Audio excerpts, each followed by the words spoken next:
And now to yet another case of sex crimes against a child, this one in Hampton Roads. A once trusted police officer is in jail for just that.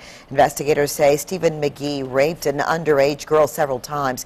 Police arrested him this morning. Tonight Side's Jason Marks is following that story, and Jason, police say this abuse lasted for years, just like in the New York case in Syracuse we just reported. And you also talked to an expert about crimes against children. Yeah, Alvita, our first thought when we hear news like this is how could no one notice? But experts say a lot of times the abuse is happening behind closed doors, and children just don't know how to come out and tell someone.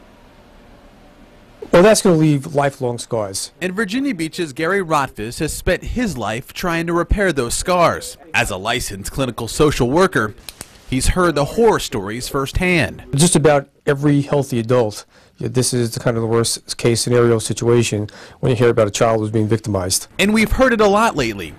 These crimes aren't just confined to State College, Pennsylvania. Police here in Hampton Roads deal with child sex abuse daily.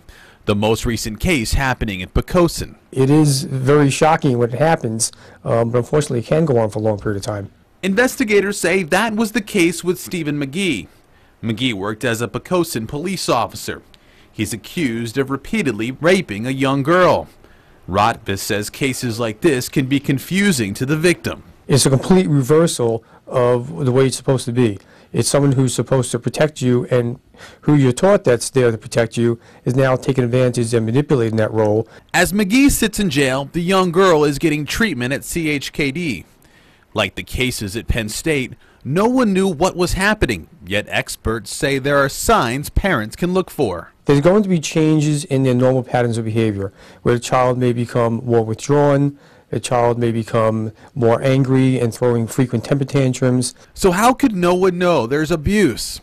Sometimes the child's just too scared to say anything, but parents can prevent that from happening. As a parent, you need to develop a climate in your home of openness where you're practicing what you preach, meaning that you're letting your child know that they can come to you and tell you anything at any time if somebody's harming them.